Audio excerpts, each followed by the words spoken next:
Hello everyone and welcome to this video. Now today I'm going to be reviewing this album here, Tears for Fears, The Hurting.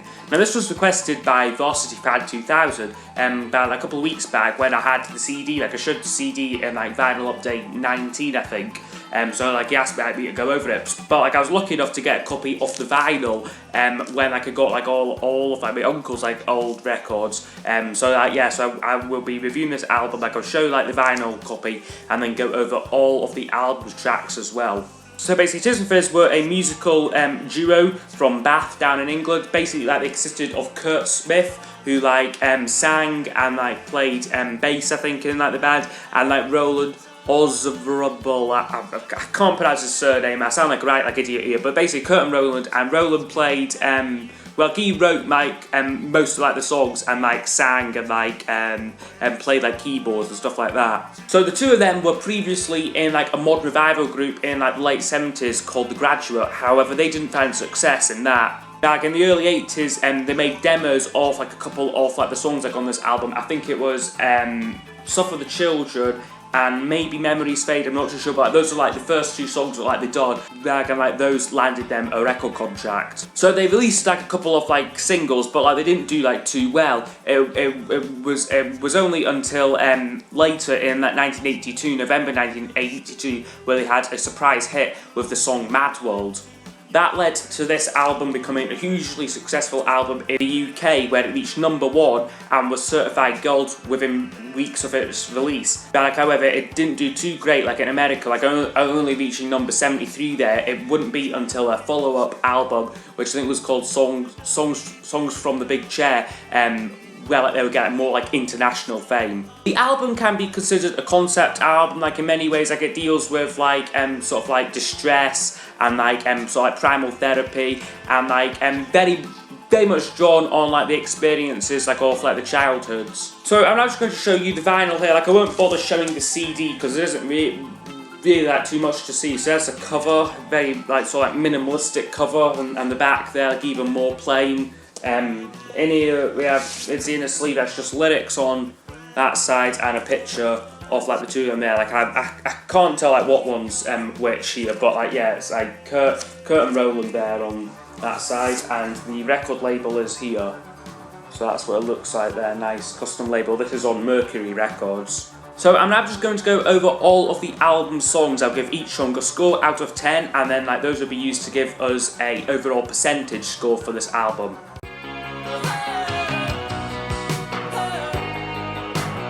So it opens up with the title song called The Hurting. I am giving this a 9 out of 10. I think it is a fine opening number. This is I think this is the only track on the album where they're both singing it together, sort of harmonising on this song. Sounds really good, and a good guitar riff, and it sort of changes direction in the middle of the song. Gets a bit more acoustic-y, but it's a great song, and I really enjoy this track.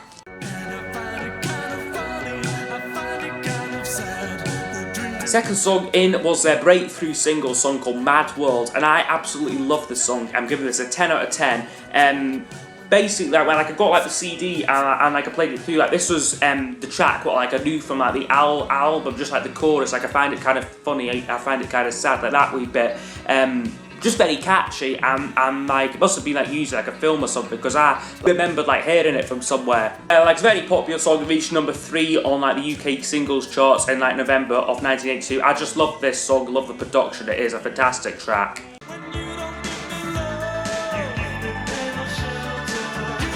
Next song in is called Pale Shelter, and I'm giving this a 9 out of 10. I think this is another fantastic song. Lyrics are more of sort of a love song, or you sort of saying that you don't give me love, you give me pale shelter. That's the chorus of it. That originally the song was just 2 chords, but then Roland he wrote more lyrics and words in one morning. He managed to write this whole song. This was originally issued as a single in early 1982. However, it done nothing. It was re-released in 1984, and it managed to reach #5.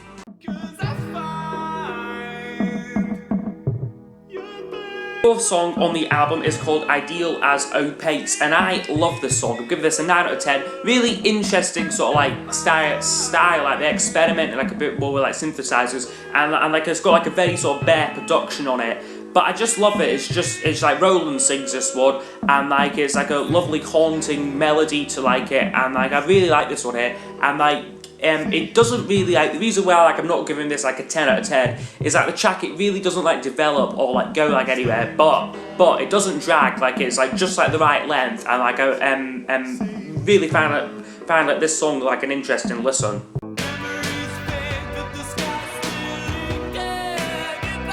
The closing number now on side 1 is called Memories Fade, and I'm giving this an 8 out of 10. This kind of starts off similar to like the last song with like sort of like minimalistic production and like quite like a slow start, but then like it does like develop and like build up. But for me though, like it's like a good song, but like it's only really like the chorus line, like memories fade but the scars still linger, what like sort of sticks in like head. Like the rest of like the song, like even like despite like I've like listened to this like a few times, it's like the rest of it's like not like too memorable. But certainly like if I was to keep listening to this album, then like I'll probably get like the rest of like the song like in my head, and like it would probably like grow on me at this song.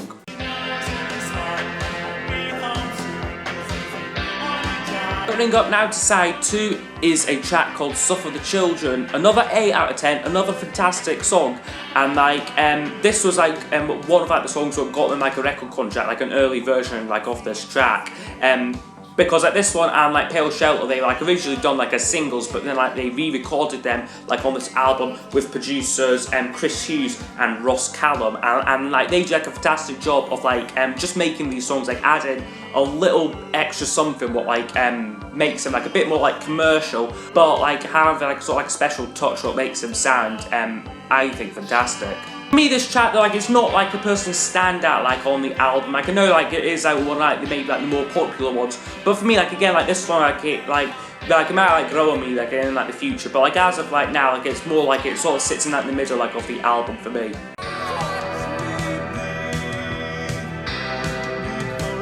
Next song up is called Watch Me Bleed, and I'm giving this a 7 out of 10. This is maybe a bit more like acoustic song, not so much synthesizers like on this track, and like I like how it is different, like a lot like the sound like what you get like on like the rest of this album, but for me like it's not a standout track personally.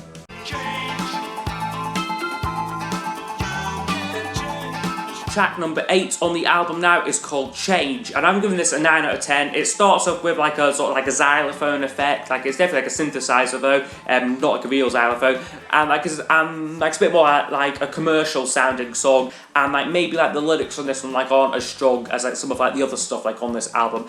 And like when like I was researching for this like review, Roland like says that like this song like he doesn't think too much of like the lyrics like on this song, but like it was a successful single, reaching number 4 in the UK charts.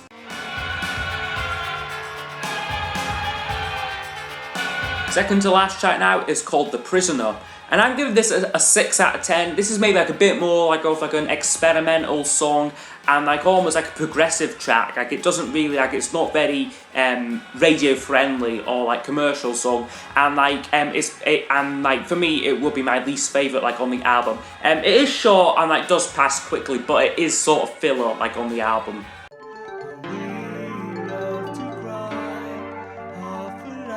And now the closing track is called Start Off the Breakdown, and I give this a 9 out of 10. Again, it's like maybe like a little bit more like experimental than like some of like the rest of like the stuff like on this album, but I think that this is an experiment what really works. It like builds up gradually, and like with like a lot of like tension like in like this track as well. It's very sort of tense like atmosphere, this song, and like it's like a great closer to the album, just really wraps things up really, really well. So overall, it would be a score of 84% for this album, which I think is absolutely fantastic. Like it would indicate this is like a great album, very, very consistent album, like overall. Things I like about it, I like the sort of like the primitive like recording, and like it's quite like sort of like, although it is like synthesizers and that, it's not like overproduced like by any means. It's very subtle like the production like on this song.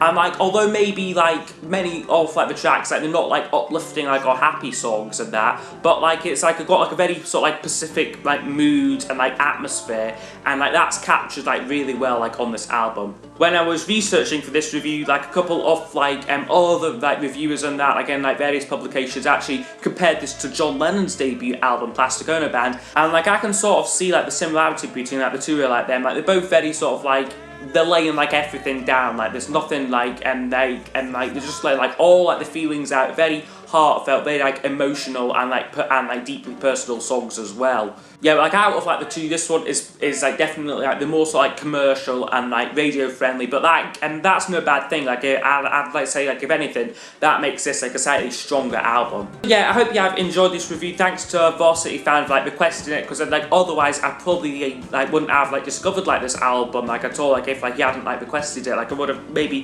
played like the CD like once or twice and like then just like forgotten about it. So yeah, thank you for like requesting this. As always, if there are any albums what you would like me to review, please leave them down below in the comments, and like also like what like you think of like this album like as well like I'd be interested to know like your thoughts on it. So yeah, I hope you have enjoyed, and please like the video, subscribe to my channel, and I will see you all next time. Goodbye.